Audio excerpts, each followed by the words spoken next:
Now, we have heard from many college graduates who have not been convicted of any sort of crime, but are saddled with college loan debt. And they say they don't like the idea of this plan at all. Our Jennifer Lewke joins us now live in the studio. Jen, I know Senator Kirsten Gillibrand was supposed to be in town today. She was going to talk about legislation that would help those folks. The weather caused her to cancel, though, but still a lot of talk about this plan tonight.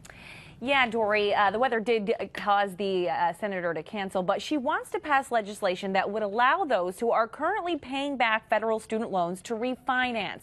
The average college debt here in New York is $27,000, and it seems there are plenty of former students looking for the chance to lower their payments. Sorry, you have to pay more. Antoine Sims had dreams of becoming an architect, so he found a college with a program for it and signed for loans right out of high school.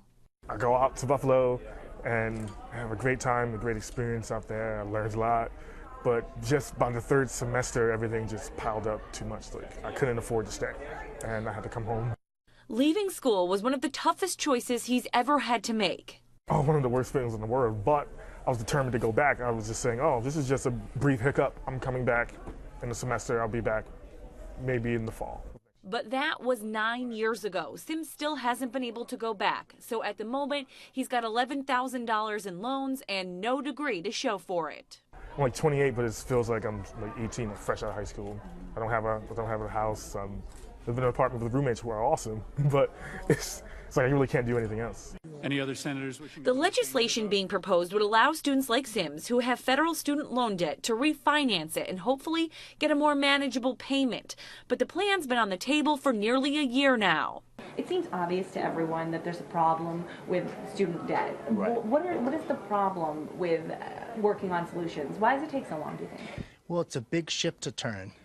So we want to make sure that we turn it in the right direction. And so, public discourse has its place, and I think that we're in that process. A process that seems to be working a bit backwards. And it's confusing out there. And so there's a lot of initiatives to better help students understand, but it's a little late to the party, if you will. I thought everything was like work itself out. It was like, oh yeah, they'll take care of it. And signing the promissory notes, I thought that things would just work out.